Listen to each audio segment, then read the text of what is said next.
राम राम दोस्तों, आप सभी का स्वागत है आपके अपने यूट्यूब चैनल पर। और आज हम बात करने वाले हैं पशु परिचर 2024 भर्ती के लिए। पशु परिचर 2024 भर्ती के लिए 3 दिसंबर वाले पेपर के लिए जो इम्पोर्टेंट सवाल है उनके बारे में बात करने वाले हैं। और ये वायरल पेपर है, इसमें से आपके कई सारे प्रश्न आपको एग्जाम में देखने को मिलेंगे। तो जल्दी से इस लाइव स्ट्रीम में जुड़ जाइए, जल्दी से अपने दोस्तों के साथ इस लाइव स्ट्रीम को शेयर करें। तो शुरू करते हैं आज की इस लाइव स्ट्रीम को। जल्दी से आप अपने दोस्तों के साथ इस लाइव स्ट्रीम को शेयर कर दीजिए, जल्दी से फास्ट फास्ट। तो शुरू करते हैं। तो जल्दी जल्दी से इन सभी के आंसर देख लेते हैं। आपका सबसे पहला सवाल है कि निम्नलिखित में से सत्य कथनों की पहचान कीजिए। तो सत्य कथन कौन सा बताना है। हल्दी घाटी का युद्ध 22 मई 1576 को हुआ था, या हल्दी घाटी के युद्ध में मुगल सेना का नेतृत्व मान सिंह ने किया था। तो देखो, मुगल सेना का जो नेतृत्व किया था वो तो मान सिंह ने किया था, पर हल्दी घाटी का युद्ध हुआ था आपके 1578 में। तो यहाँ पे ये गलत है, तो केवल 2 नंबर वाला कथन सही है, तो यहाँ पे बी ऑप्शन आपके हो जाएगा। इसी प्रकार हम जल्दी से सारे क्वेश्चन देख लेते हैं। इसके बाद अगला सवाल है कि राजस्थान की निम्नलिखित में से कौन सी छतरी सिसोदिया वंश की थी। तो देखो, सिसोदिया वंश की छतरी पूछी है तो वो है आपके आहड़ की छतरी, आहड़ ए ऑप्शन। तो यहाँ पे आपके ए ऑप्शन हो जाएगा। इसके बाद आपके अगला सवाल है कि निम्नलिखित में से सत्य कथनों की पहचान कीजिए। तो सत्य कथन कौन सा है यहाँ पे आपको बताना है जल्दी से। तो देखो, राजस्थान राज्य में पहला संगठित किसान आंदोलन 1597 में शुरू हुआ था, सही है। बिजोलिया किसान आंदोलन की शुरुआत बेगू चित्तौड़गढ़ से हुई, ये गलत है। बिजोलिया वाला गलत है, आपके पहला सही है, तो यहाँ पे केवल एक कथन सत्य है। इसके बाद आपके अगला सवाल है कि पूना समझौते पर महात्मा गांधी और खाली जगह के बीच हस्ताक्षर होना था। तो देखो, पूना जो संधि थी, पूना संधि या पूना समझौता था, वहाँ पे महात्मा गांधी और भीमराव अंबेडकर, जो भीमराव अंबेडकर हैं उसके बीच हस्ताक्षर होने थे। तो यहाँ पे आपके भीमराव अंबेडकर आंसर हो जाएगा। इसके बाद है कि श्रीरंगपट्टनम में ट्री ऑफ लिबर्टी किसने लगाया था। तो देखो जी, श्रीरंगपट्टनम में ट्री ऑफ लिबर्टी है वो किसने लगाया था, आपके टीपू सुल्तान ने। टीपू सुल्तान, डी ऑप्शन, जिसने भारत पर राज किया हुआ है, टीपू सुल्तान। इसके बाद है किस मुगल शासक के शासनकाल में जजिया फिर से लगाया गया। तो देखो, जजिया क्या था, जजिया कर था जो किसानों से वसूल किया जाता था। तो जजिया कर एक बार तो हटा लिया गया था और बाद में एक मुगल शासक के द्वारा उसे वापस शुरू किया गया था, और वो मुगल शासक था आपके औरंगजेब। औरंगजेब था, जजिया कर सबसे पहले शुरू किया था अकबर के राज में, और फिर औरंगजेब ने इसे वापस शुरू कर लिया था। इसके बाद आपके अगले सवाल है कि निम्नलिखित में से कौन सा हड़प्पा स्थल गुजरात में स्थित नहीं है। तो गुजरात में स्थित नहीं है पूछा गया है, तो इसमें से कौन सा गुजरात में नहीं है। तो लोथल हमारा राजस्थान में नहीं है, वो गुजरात में है। सूरकोटड़ा गुजरात में, धोलावीरा है जो गुजरात में है, और जो देमाबाद है जो आपके गुजरात में नहीं है, ये आपके बम्बई में है, महाराष्ट्र में है। इसके बाद आपके अगले सवाल है कि रूपा जी और कृपा जी के नाम के किसान नेता निम्नलिखित में से किस आंदोलन से संबंधित है। तो रूपा जी और कृपा जी के नाम के किसान नेता है जो किस आंदोलन से संबंधित है। तो रूपा जी और कृपा जी थे जो बेगू किसान आंदोलन से संबंधित थे, सी ऑप्शन आपके राइट है। और इसी प्रकार की वीडियो देखने के लिए हमारे चैनल को सब्सक्राइब कर दीजिए। हमारे चैनल पर रीट, पशु परिचर और ऐसी अन्य ही भर्ती परीक्षाओं की तैयारी की जाती है पूरी। तो हमारे चैनल को आप सब्सक्राइब भी कर सकते हैं। इसके बाद है राजस्थान में ताम्रपाषाण काल के प्रमाण निम्नलिखित में से किस स्थान से प्राप्त हुए हैं। तो राजस्थान में ताम्रपाषाण काल के जो आपके साक्ष्य प्राप्त होते हैं वो आपके कहाँ से प्राप्त होते हैं। तो वो होते हैं देखो आहड़ से, आहड़ से। यहाँ पे आपके सी ऑप्शन हो जाएगा इनमें से। इसके बाद आपके अगले सवाल है कि निम्नलिखित में से किस प्रजामंडल की स्थापना जमनालाल बजाज ने की थी। जमनालाल बजाज ने कौन से प्रजामंडल की स्थापना की थी। तो वो की थी उसने जयपुर प्रजामंडल की। तो यहाँ पे आपके बी ऑप्शन राइट हो जाएगा। और जो जो क्वेश्चन का आंसर आपको आता है वो आपको कमेंट बॉक्स में आंसर करके बताना है। इसके बाद है निम्नलिखित में से किसे मेवाड़ का सबसे सक्षम और समय प्रिय प्रशासक माना जाता है। तो देखो, सबसे प्रिय और मेवाड़ का सबसे सक्षम माना जाने वाला है महाराणा कुंभा। और महाराणा कुंभा ने कितने दुर्गों का निर्माण कराया ये पूछा जा सकता है, तो आपको कमेंट करके बताना है महाराणा कुंभा ने कितने दुर्गों का निर्माण कराया। और महाराणा कुंभा ने विजय स्तंभ का निर्माण कराया जो चित्तौड़गढ़ में है, 9 मंजिला इमारत है। इसके बाद आपके अगला सवाल है कि निम्नलिखित कथनों को सत्य को पहचानिए, मतलब कौन सा कथन सत्य है। तो विजय सिंह पथिक ने 1916 में बिजोलिया किसान आंदोलन में प्रवेश किया, तो ये आपके सही है। और जो आपके अगला है कि सरदार वल्लभ भाई पटेल ने विजय सिंह पथिक को महात्मा गांधी की उपाधि के समान सम्मानित किया, नहीं, ये आपके गलत है। आपका यही सही है कि विजय सिंह पथिक थे, उन्होंने 1916 में बिजोलिया किसान आंदोलन में जो थे वो प्रवेश किया था। तो यहाँ पे केवल 1 नंबर वाला कथन सत्य है। इसके बाद आपके अगले सवाल है कि निम्नलिखित में से कौन से लेखक पृथ्वीराज के शासनकाल से संबंधित है। तो पृथ्वीराज के शासनकाल से कौन सा लेखक है जो संबंधित है। तो यहाँ पे है जो आपके विद्यापति, जनार्दन और पृथ्वी भट्ट, ये सभी आपके पृथ्वीराज से संबंधित हैं। तो यहाँ पे उपरोक्त सभी आपके राइट हो जाएगा। उसके बाद आपके अगला सवाल है कि निम्नलिखित में से किसकी सहायता से चौहान वंश को गोविंद राज द्वारा रणथंभौर में फिर से स्थापित किया गया था। तो किसकी सहायता से चौहान वंश को गोविंद राज द्वारा रणथंभौर में फिर से स्थापित किया गया था। तो वो किया गया था कुतुबुद्दीन ऐबक की मदद से। कुतुबुद्दीन ऐबक की सहायता से जो गोविंद राज है उसको रणथंभौर में फिर से राजा बनाया गया था। इसके बाद है कि जयपुर में हवा महल निम्नलिखित में से किसके द्वारा और किसे वर्ष में बनाया गया। तो हवा महल किसने बनवाया था और कब बनाया था। तो देखो, हवा महल था जो महाराजा प्रताप सिंह ने बनाया था और 1799 में बनाया था। 1799 में, जो आज तक वैसा का वैसा ही है, मरम्मत चलती रहती है उसकी। और यूनेस्को की विश्व धरोहर में भी उसका नाम शामिल है, यूनेस्को धरोहर में। इसके बाद आपके अगला सवाल है कि निम्नलिखित कथनों को सत्य कौन सा है, पहचानिए। तो पहला है आपके कि जमनालाल बजाज को महात्मा गांधी के 5वें पुत्र के रूप में माना जाता है। तो ये आपके सही है कि जमनालाल बजाज है जो महात्मा गांधी के 5वें पुत्र के रूप में उन्हें माना जाता है। और अगला है कि राय बहादुर की उपाधि जमनालाल बजाज ने अंग्रेजों को लौटा दी, ये आपके सही है। दोनों यहाँ पे सही है कि एक तो जमनालाल बजाज को महात्मा गांधी का 5वां पुत्र कहते हैं और जमनालाल बजाज को अंग्रेजों द्वारा राय बहादुर की उपाधि प्राप्त की गई थी, वो उन्होंने अंग्रेजों को वापस लौटा दी थी। तो यहाँ पे आपके सी ऑप्शन दोनों सही है, ये हो जाएगा। इसके बाद है कि ये यहाँ पे भी कथन है कि राजा जय सिंह अंतिम हिंदू शासक थे जिन्होंने अश्वमेध यज्ञ कराया। तो देखो, जय सिंह थे जो अंतिम शासक नहीं थे, इसके बाद भी कई ने ही हिंदू शासक थे जिन्होंने अश्वमेध यज्ञ कराया था। और जयपुर शहर की स्थापना राजा सवाई जय सिंह ने वर्ष 1727 में की थी, ये आपके सही है। जयपुर शहर की स्थापना सवाई जय सिंह ने करी थी 1727 में। तो यहाँ पे आपके केवल 2 वाला ऑप्शन सही हो जाएगा। इसके बाद आपके अगला सवाल है कि निम्न में से कौन सा एक ब्लॉक पर्वत है। तो निम्न में से कौन सा एक ब्लॉक पर्वत है। तो वॉसगेस है जो एक ब्लॉक पर्वत है, हॉज पर्वत भी ब्लॉक पर्वत है और सियरा नेवादा पर्वत भी एक ब्लॉक पर्वत है। तो ये तीनों हैं जो सभी विकल्प सही है। तो यहाँ पे आपके डी ऑप्शन हो जाएगा। तो यहाँ पे आपके कौन सा ऑप्शन हो जाएगा, डी ऑप्शन यहाँ पे आपके राइट हो जाएगा। इसके बाद आपके अगला सवाल है कि विश्व का सबसे सक्रिय ज्वालामुखी कहाँ स्थित है। तो विश्व की सबसे सक्रिय ज्वालामुखी कहाँ पर स्थित है। तो वो है आपके प्रशांत महासागर के अंदर या आसपास। तो यहाँ पे आपके बी ऑप्शन राइट हो जाएगा। इसके बाद है कि गोल्डन पेगोडा की भूमिका निम्नलिखित में से किस देश का एक लोकप्रिय नाम है। तो देखो, गोल्डन पेगोडा की भूमिका है जो किस देश का एक अन्य नाम है। तो वो है आपके म्यांमार का क्या अन्य नाम है कि गोल्डन पेगोडा की भूमि एक है जो म्यांमार का अन्य नाम है। इसके बाद है किस देश की सीमा कैस्पियन सागर को नहीं छूती और प्रतीत होती है, मतलब कैस्पियन सागर को नहीं छूती हुई प्रतीत होती है किस देश की सीमाएं। तो वहाँ पे आपकी हो जाएगी, यहाँ पे आपकी हो जाएगी यूक्रेन की सीमाएं जो कैस्पियन सागर को नहीं छूते हुए प्रतीत होती है। तो यहाँ पे आपके सी ऑप्शन राइट है। इसके बाद है कि आल्पास पर्वत के उत्तरी भाग में चलने वाली गर्म शुष्क स्थानीय पवनों को क्या कहते हैं। तो देखो, यहाँ पे आल्पास पर्वत के उत्तरी भाग में जो गर्म शुष्क हवाएं चलती है उन्हें क्या कहते हैं, बी ऑप्शन फोहेन। और जो हमारे राजस्थान में गर्मी में जो गर्म शुष्क हवाएं चलती है वो चलती है आपके यहाँ से पश्चिम से पूर्व की तरफ, राजस्थान में पश्चिम से पूर्व की तरफ, ये राजस्थान है तो इसमें पश्चिम से पूर्व की तरफ चलती है और इन्हें लू कहते हैं। इन शुष्क हवा को, गर्म शुष्क हवा को लू कहते हैं। और ये तीनों ही पेपरों में पूछा गया है तो आपके भी ये भी आ सकता है।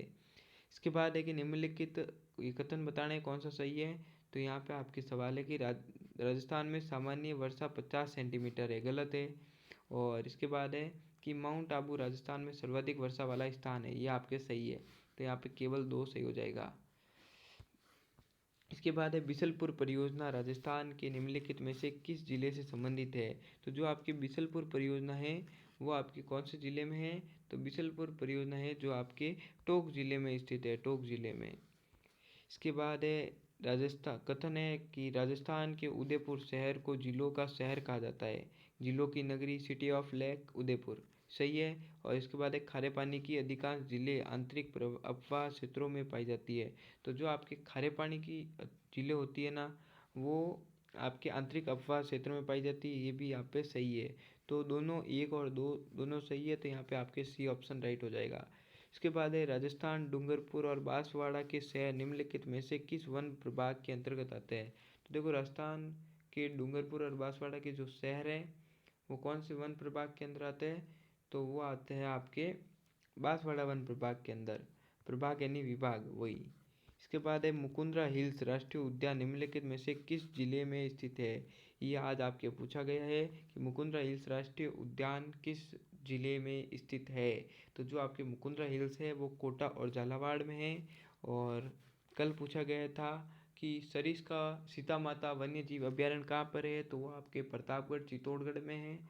और मुकुंदरा हिल्स को आपके राष्ट्रीय उद्यान की जब वो प्राप्ति कब हुई, तो राष्ट्रीय उद्यान की प्राप्ति हुई थी इसे 2010 में।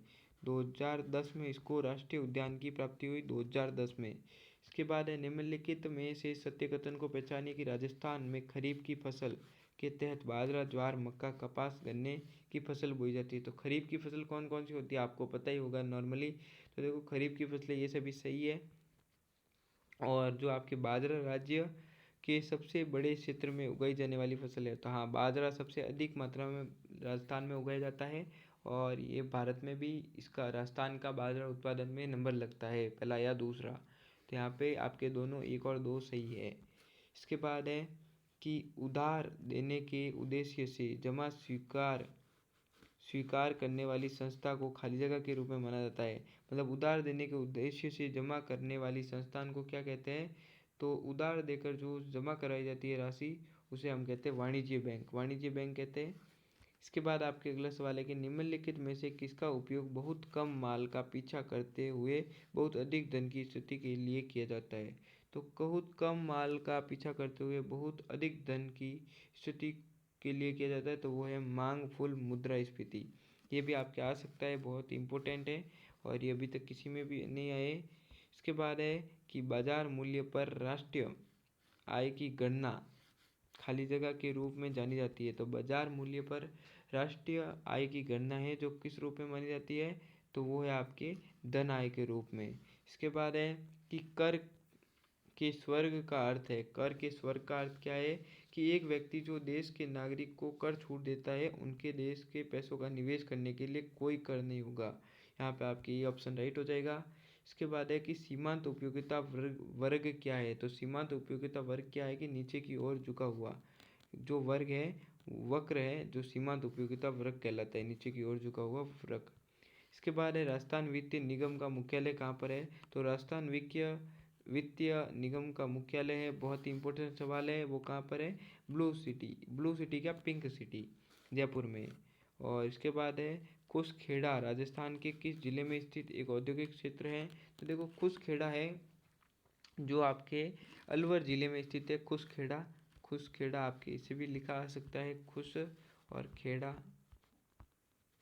ऐसे इंग्लिश में लिखा आ सकता है यहाँ पे। तो आपको ये भी ध्यान रखना है, कंफ्यूज नहीं होना है। इसके बाद है कि नवीनतम राजस्थान पर्यटन नीति किस वर्ष आई। तो देखो नवीनतम राजस्थान पर्यटन नीति है वो आपकी आई है 2020 में। 2020 में नवीनतम राजस्थान पर्यटन नीति आई है। इसके बाद है राजस्थान के सकल राज्य घरेलू उत्पाद का आधार वर्ष कौन सा है। तो देखो सकल राज्य घरेलू उत्पाद का आधार वर्ष कौन सा है राजस्थान का। तो वो है आपके 2011-12, डी ऑप्शन राइट हो जाएगा। इसके बाद है कि राजस्थान में प्रथम पंचवर्षीय योजना की शुरुआत किस वर्ष की गई। बहुत ही इम्पोर्टेंट सवाल है, अभी तक किसी भी एक भी नहीं आया है शिफ्ट में, तो अब की बार आ सकता है। तो जो आपके राजस्थान की प्रथम पंचवर्षीय योजना थी वो आपके 1 अप्रैल 1951 को शुरू हुई थी। इसके बाद आपके अगला सवाल है कि राजस्थान में प्रमुख विद्युत परियोजना में से एक गिरिल ताप विद्युत परियोजना राजस्थान के किस जिले में है। तो जो आपकी गिरिल विद्युत ताप परियोजना है, गिरिल ताप विद्युत परियोजना है, वो आपके है बाड़मेर जिले में, बाड़मेर जिले में। इसके बाद है प्रत्यावर्ती धारा। साइंस के सवाल आ गए, बहुत ही इंपॉर्टेंट साइंस के सवाल। अभी तक हमने राजस्थान जीके को और भारतीय जीके को देखा है, अभी हम साइंस के बहुत ही इंपॉर्टेंट सवाल को देखते हैं। और जो जो दोस्त हमारे इस लाइव स्ट्रीम में जुड़े हुए हैं तो वो इस लाइव स्ट्रीम को लाइक कर दीजिए, और अगर वीडियो अच्छा लगा हो तो एक प्यारा सा कमेंट कर लीजिए, और जो जो आपको इसके आंसर आते हैं वो आप साथ साथ इनके उत्तर करते रहिए। इसके बाद आपके अगला सवाल है कि प्रत्यावर्ती धारा को दिष्ट धारा में बदलने के लिए प्रयुक्त उपकरण का क्या नाम है। तो देखो, प्रत्यावर्ती धारा यानी एसी करंट अल्टरनेटिव करंट को डीसी डायरेक्ट करंट में बदलने की युक्ति क्या कहलाती है। तो एसी को जो डीसी में बदलता है वो होता है रेक्टिफायर।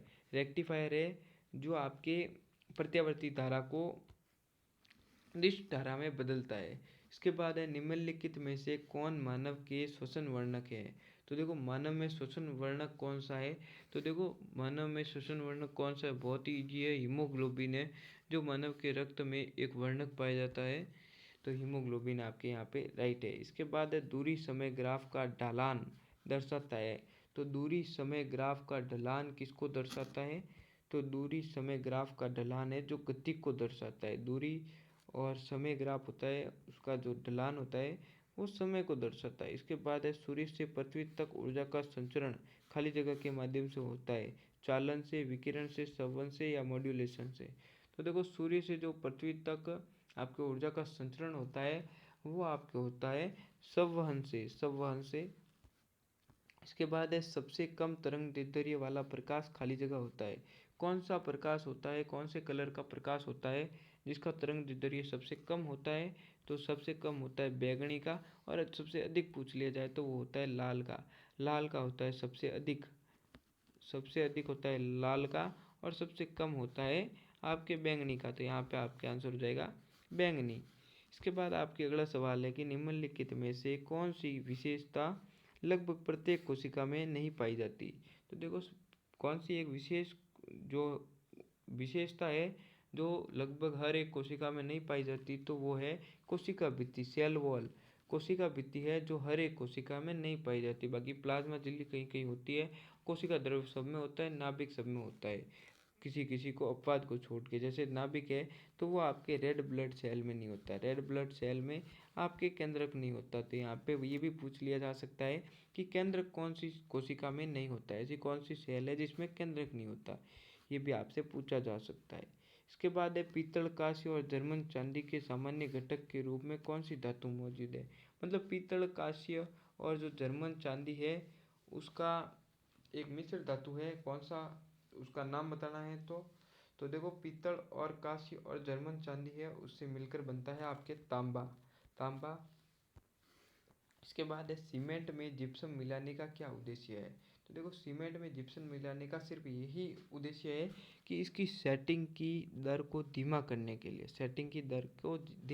लिए, और जिप्सम का क्या फार्मूला होता है, 1.5 CuSO4 0.10H2O, जो आपने प्लास्टर ऑफ पेरिस में पढ़ा होगा, ये यही है। प्लास्टर ऑफ पेरिस अलग होता है, प्लास्टर ऑफ पेरिस और जो जिप्सम होता है ये मिलकर हड्डी क्रैक होती है या फ्रैक्चर होती है तब इसका प्लास्टर किया जाता है, इन दोनों को मिलाकर।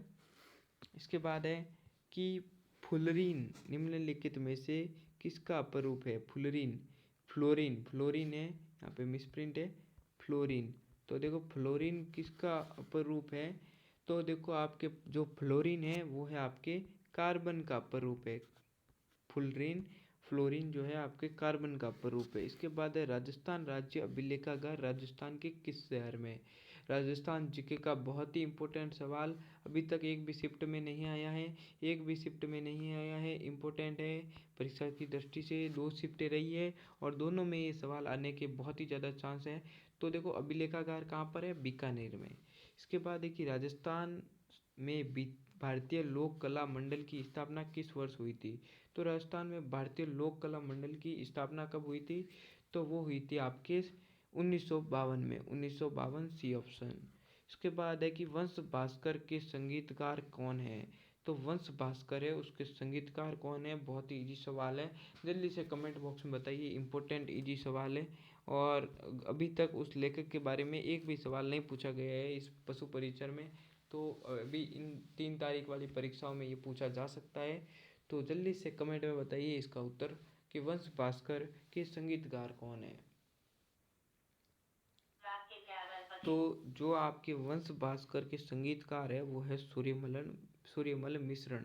सूर्यमल मिश्रण है, इनके बारे में अभी तक एक भी शिफ्ट में एक भी सवाल नहीं आया है और इनके बारे में हर बार एक आधा सवाल पक्का आता है, कोई भी बड़ी परीक्षा हो तो आपको ये याद रखना है कि वंश भास्कर के संगीतकार कौन थे। तो वो थे आपके वंश भास्कर के सूर्यमल मिश्रण। इसके बाद है निम्नलिखित में से कौन सा नाटक शिवचंद्र भारती द्वारा नहीं लिखा गया। तो देखो शिवचंद्र भारती के द्वारा कौन सा नाटक नहीं लिखा गया था, उसके लिए आपको ये याद होना चाहिए कि शिवचंद्र भारती ने कौन कौन से लिखे थे। तो बुढ़ापे की सगाई शिवचंद्र का है, फटका जंगल शिवचंद्र का है, केसर विलास शिवचंद्र का है, जयपुर की ज्योनार है जो आपके शिवचंद्र का नहीं है, ये किसी अन्य का है, हमें नहीं पता, पर यहाँ पे आपके डी ऑप्शन हो जाएगा। इसके बाद है निम्नलिखित में से कौन सा राजस्थान का पहला नाटक है जो शिवचंद्र भारती द्वारा लिखा गया। तो देखो राजस्थान का पहला नाटक है जो सबसे पहले शिवचंद्र भारती द्वारा लिखा गया। तो देखो शिवचंद्र भारती ने राजस्थान का, एक तो आपको याद रहना चाहिए, पहला नाटक लिखा था, तो वो कौन सा था, केसर विलास।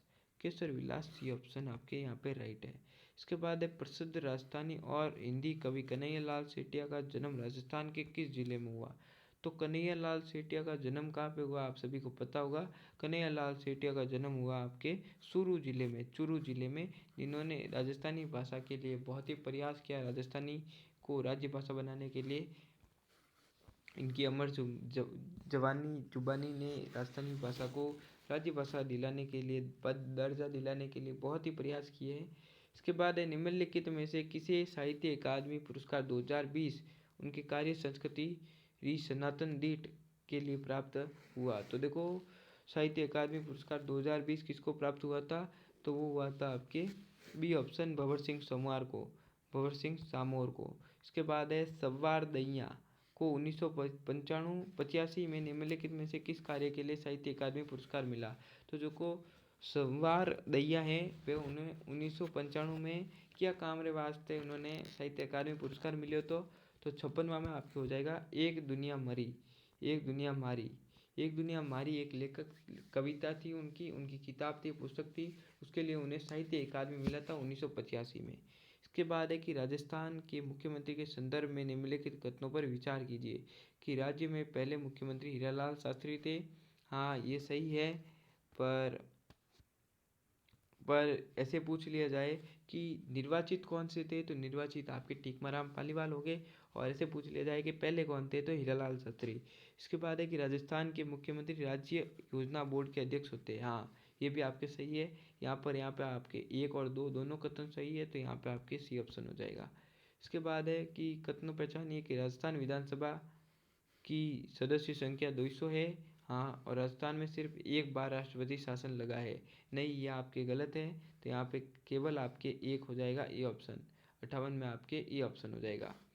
इसके बाद ऐसे ही कुछ कथन है कि राजस्थान में विधानसभा एक सदनीय है। विधानसभा राजस्थान में एक सदनीय है, सही है। और इसके बाद है कि राजस्थान विधान परिषद के प्रस्ताव को संसद ने खारिज कर दिया। हाँ ये भी सही है, तो यहाँ पे आपके दोनों सही है, तो 1 और 2 दोनों सही है, सी ऑप्शन।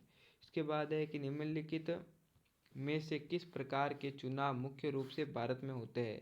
तो देखो किस प्रकार के चुनाव भारत में होते हैं, तो संसद का चुनाव एमपी, विधानसभा का चुनाव के लिए एमएलई सही है, और स्थानीय निकाय के लिए पीआरआई और यूएलबी। यहाँ पे जो आपके तीसरा ऑप्शन है तीसरा ऑप्शन है वो भी सही है यहाँ पे। तो यहाँ पे आपके तीनों सही है कि जो संसद का चुनाव होता है उसके लिए आपके एमपी होता है जो संसद में जाता है। जैसे जैसे आपके पाली है तो पाली से पीपी चौधरी है। विधानसभा है तो जैसे देखो विधानसभा भजन लाल जी है जो एक एमएलए हैं। और जो ग्रामीण लेवल पे होते हैं चुनाव उनके लिए पीआरआई और यूएलबी होता है। तो यहाँ पे आपके एक दो तीन तीनों सही है तो सी ऑप्शन आपके राइट हो जाएगा। इसके बाद है संसद राज्य विधानसभाओं और स्थानीय निकायों के चुनाव किसके द्वारा आयोजित होते हैं। तो देखो संसद राज्यसभा और स्थानीय निकायों के जो आपके होते हैं वोटिंग वो होते हैं आपके केवल भारतीय चुनाव आयोग और केवल राज्य चुनाव आयोग। इनमें से कौन सा होगा यहाँ पे होगा आपके केवल दोनों हैं। तो यहाँ पे ए और बी आपके दोनों हो जाएंगे। तो यहाँ पे सी ऑप्शन हो जाएगा। केवल भारतीय चुनाव आयोग भी कराता है ये संसद वाले भारतीय चुनाव आयोग कराता है और राज्य विधानसभा के भी भारतीय चुनाव आयोग कराता है और स्थानीय निकायों के आपके राज्य चुनाव कराती है राज्य चुनाव आयोग। इसके बाद है राजस्थान उच्च न्यायालय की स्थापना कब हुई। तो राजस्थान उच्च न्यायालय की जो स्थापना हुई थी जो आपके कहाँ पर है जोधपुर में है। जोधपुर में राजस्थान हाईकोर्ट है जिसकी स्थापना हुई थी जून 1949 में। जून 1949 में। इसके बाद है राजस्थान उच्च न्यायालय के प्रथम मुख्य न्यायाधीश कौन थे। तो राजस्थान न्यायालय उच्च न्यायालय हाईकोर्ट के राजस्थान जोधपुर हाईकोर्ट के पहले जो न्यायाधीश थे वो कौन थे। तो वो थे आपके कमलकांत वर्मा। कमलकांत वर्मा ये ऑप्शन आपके राइट है। इसके बाद आपके अगला सवाल है कि किस अधिनियम के तहत लोक अदालत को वैधानिक दर्जा दिया गया। सही उत्तर चुनिए। तो देखो कि कौन सी अदालत के तहत आपको लोक अदालत को वैधानिक दर्जा दिया गया था। तो वो दिया गया था आपके कानून सेवा प्राधिकरण अधिनियम 1987। इसके बाद आपके अगला सवाल है कि निम्नलिखित में से कौन सा मंडल राजस्थान में सबसे बड़ा क्षेत्रफल वाला विभाग है। तो देखो कौन सा मंडल वाला विभाग है जो राजस्थान में सबसे ज़्यादा क्षेत्रफल घेरता है। तो वो है आपके जोधपुर वाला मंडल। जोधपुर वाला 65वें में आपके हो जाएगा जोधपुर वाला सी ऑप्शन। इसके बाद है कि किसकी मानक पीएचडी की उपाधि से सम्मानित किया गया। तो किसे मानक पीएचडी की उपाधि से सम्मानित किया गया था। तो वो किया गया था आपके दिलीप तिर्की को। दिलीप तिर्की को मानक पीएचडी के लिए उपाधि से प्रसिद्ध किया गया था या सम्मानित किया गया था। इसके बाद है मोदी एंजॉइनिंग एंजॉइनिंग ए ग्रीन फ्यूचर पुस्तक के प्रकाशक कौन है। तो देखो मोदी एंजॉइनिंग ए ग्रीन फ्यूचर है। इस पुस्तक के जो प्रकाशक कौन है ये आपको बताना है। यहाँ पे नरेंद्र मोदी की प्रशंसा में लिखी गई है। तो देखो इस पुस्तक के लेखक कौन है तो वो है आपके हॉपर कॉलिनिस है जो इसके प्रकाशक है। इसके बाद है कि राजस्थान लोक सेवा आयोग के वर्तमान अध्यक्ष कौन है। राजस्थान लोक सेवा आयोग आरपीएससी के अध्यक्ष कौन है वर्तमान में। तो देखो आरपीएससी के वर्तमान में अध्यक्ष कौन है तो वो है संजय कुमार श्रोत्रिय। ये उस समय के हैं जब ये पीडीएफ बना था। अभी अन्य हैं। इसके बाद 2027 में विश्व टेस्ट चैंपियनशिप फाइनल की मेज़बानी कौन सा देश करेगा। तो देखो 2027 में विश्व टेस्ट चैंपियनशिप फाइनल है उसकी मेज़बानी कौन सा देश करेगा। तो वो करेगा आपके इंग्लैंड करेगा। इसके बाद है हाल ही में किस देश ने भारतीय नागरिकों के लिए वीज़ा मुक्त यात्रा घोषणा की है। तो वीज़ा मुक्त जो आपके वीज़ा मुक्त यात्रा घोषणा की है वो कौन से देश ने की है। भारत वाला नागरिक किसी भी देश में जा सकता है तो वो किया है आपके जापान ने। जापान के साथ हमारे रिश्ते अच्छे हो गए हैं। इसके बाद है सैन्य अभ्यास धर्म गॉर्जियन का 5वां संस्करण कहाँ आयोजित हुआ। तो देखो धर्म गॉर्जियन का 5वां संस्करण राजस्थान में आयोजित हुआ था। राजस्थान में सैन्य अभ्यास हुआ था यहाँ का। इसके बाद है आम चुनाव के बाद तुलाव के नए प्रधानमंत्री के रूप में किसे नामित किया गया। तो तुवालू के नए प्रधानमंत्री कौन है। तो आम चुनाव के बाद तुवालू के नए प्रधानमंत्री बने हैं आपके फेलिडिटियो डी ऑप्शन। इसके बाद है Norwegian academy of science and letters द्वारा 2024 के एबेल पुरस्कार से किसे सम्मानित किया गया। तो Norwegian academy of science and letters द्वारा 2024 के जो एबेल पुरस्कार है उससे नवाजा गया है मिशेल टेलग्रांड को। मिशेल टेलग्रांड को Norwegian academy of science and letters द्वारा 2024 का एबेल पुरस्कार द्वारा सम्मानित किया गया है। इसके बाद है 2024-25 के लिए एसोसिएम अध्यक्ष के रूप में अजय सिंह का स्थान कौन लेगा। देखो SSOCHAM के अध्यक्ष कौन रहेंगे। अध्यक्ष के तौर पर अजय सिंह की जगह पर तो 2014 24-25 में ASSOCHAM के अध्यक्ष है वो रहेंगे आपके दीपक सूद। दीपक सूद रहेंगे अजय सिंह के स्थान पर। तो आज की लाइव स्ट्रीम में बस इतना ही। आपके पेपर बहुत अच्छा हो ये हमारा आपसे अनुरोध है और आप कृपया शांत दिमाग से प्रश्नों को उत्तर दें और हल करें। धन्यवाद, ऑल द बेस्ट। और वीडियो अच्छा लगा हो तो वीडियो को लाइक और चैनल को सब्सक्राइब टेक दो।